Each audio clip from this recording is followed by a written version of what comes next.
Bonjour à tous, aujourd'hui on se retrouve pour une nouvelle vidéo. Donc alors aujourd'hui dans cette vidéo là, je vais vous présenter ce luminaire, voilà donc une très jolie barre fluo, une VFPL, donc VF c'est WE-EF, voilà donc c'est une marque allemande, on a vu un de leurs luminaires il n'y a pas longtemps, un luminaire en sodium, voilà donc là placé à une barre, hein, donc c'est une bonne marque, franchement c'est vraiment une bonne marque parce que leur luminaire c'est du costaud, franchement c'est robuste, ça tient dans le temps, c'est de la bonne gamme, franchement c'est très bien.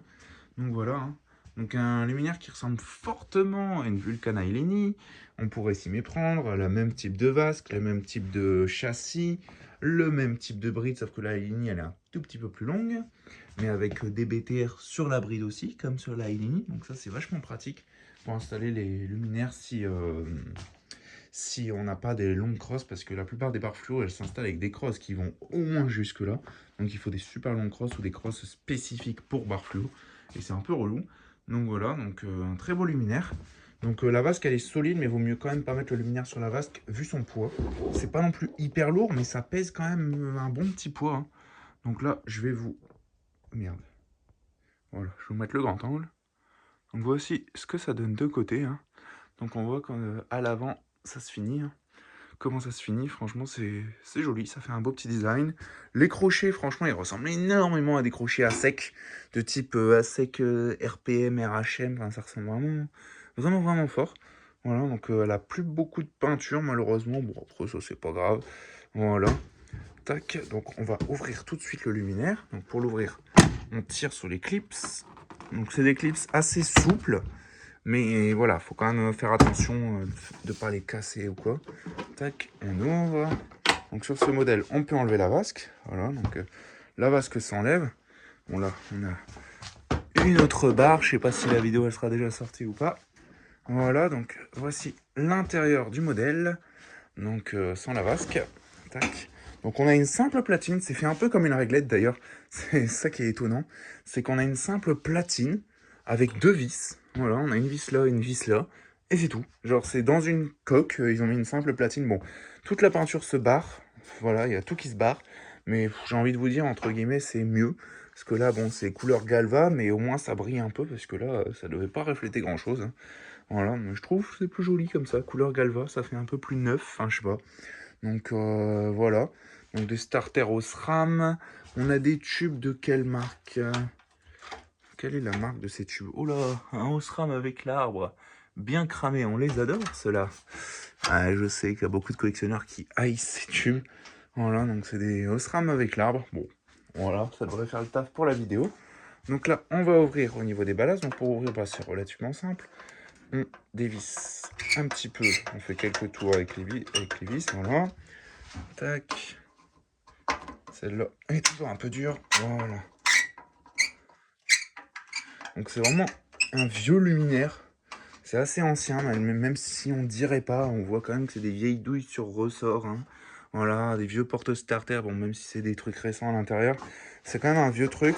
Donc malheureusement, elle n'est pas d'origine, c'est pas moi qui ai remplacé le ballast, enfin les ballasts, c'est une autre personne, mais je sais même pas qui c'est parce que c'est pas la personne qui me les a refilés, ça c'est sûr, qui me l'a refilé, mais ouais, je sais pas. Ça a été changé il y a très longtemps, je pense. Donc voici l'intérieur du modèle.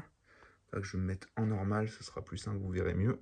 Voilà, donc on a des ELT qui sont pas du tout d'origine, et en plus, regardez, c'est du 58 watts sur du 36 watts, donc ça fonctionne, mais c'est pas terrible. Voilà, donc l'arrière de la platine qui peint en espèce de ambre doré, je dirais. Un condensateur, pareil sur celle-là comme sur l'autre, on a la date ici. Oh, une araignée qui se balade. 9,79, septembre 79. Le connecteur, bon ici c'est branché comme ça, hein. C'est pas branché avec le connecteur. Mais par contre je vois que mon fil de neutre, il a l'air de se barrer. Ouais, regardez, regardez l'erreur qui allait être faite. Le fil de neutre se barre, donc je vais remettre ça tout de suite. Enfin juste après. Voilà, donc tac. Donc ici on a deux brides, enfin deux brides. Ici on a une bride là. Là, c'est pas une bride, malgré ce qu'on pourrait croire, c'est pas une bride. Donc on a une bride là, et en fait la deuxième bride elle est là, à ce niveau-là. Donc soit on met les deux, soit on en met qu'une, franchement ça marche très bien. Voilà, hein, donc un beau petit luminaire en fluo.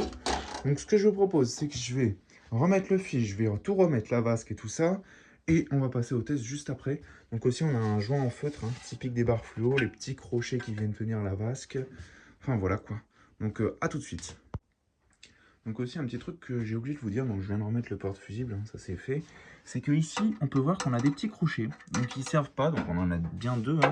Voilà, donc ils servent pas quand le luminaire il est monté comme ça. Donc là, il est en position d'utilisation. Mais on a aussi la position maintenance qui est possible. Donc ces petits crochets viennent se mettre ici. Donc derrière, on a un petit espace qui viennent et on vient accrocher sur ces trucs-là notre platine pour faire la maintenance. Donc aussi bien de ce côté-là que de l'autre côté. La platine est réversible. Vous pouvez la mettre dans n'importe quel sens, d'un côté ou de l'autre, ça fonctionnera. C'est juste que le domino il est plus proche de ce côté-là. Donc vous devriez mettre plus de câbles. Mais sinon, la platine elle est 100% réversible. Vous pouvez la mettre dans le côté que vous, dans le sens que vous voulez. Enfin voilà quoi. Donc je reviens, je vais mettre la vasque. À tout de suite. Donc voilà, nous revoilà comme en début de vidéo. Vasque mise. Et là, on envoie la patate. Donc 3, 2, 1, c'est parti. Sympathique. On va se refaire un allumage, lumière éteinte. Donc déjà, ça donne plutôt bien. Franchement, bon, c'est des Osram éclair. Bon, ça c'est autre chose. Mais ça donne plutôt bien. Mais je dirais que ça donne autant que la Hilux qui avait un seul tube. Voilà. Donc après, on peut voir aussi que les tubes, ils sont pas allumés au milieu. Je sais pas si ça se voit en caméra, mais les tubes, ils sont pas du tout allumés au milieu. De toute façon, on peut ouvrir la vasque. Hein. J'ai pas refermé les crochets. Ah ouais, ouais. En tout cas, ce tube-là, là, sur la gauche, il est pas du tout allumé par rapport à l'autre. Bon, c'est des tubes de brin, c'est des tubes de merde, hein. Franchement, c'est des tubes de brin, comme on dit dans le Nord. C'est des tubes Osram avec la feuille à partir de poudre recyclée, c'est pas terrible. Je changerai par des Philips, ce sera mieux. Voilà, donc on va se refaire un petit allumage. 3, 2, 1, c'est parti. Et voilà, magnifique. On en refait un pour le plaisir, allez. Ouais, franchement, magnifique. Magnifique luminaire. Enfin, voilà quoi. Donc j'espère que cette petite vidéo vous aura plu. N'hésitez pas à liker, commenter, à vous abonner, ça fera vraiment extrêmement plaisir. Et sur ce, je vous dis au revoir et à très vite pour une prochaine vidéo. Allez, salut!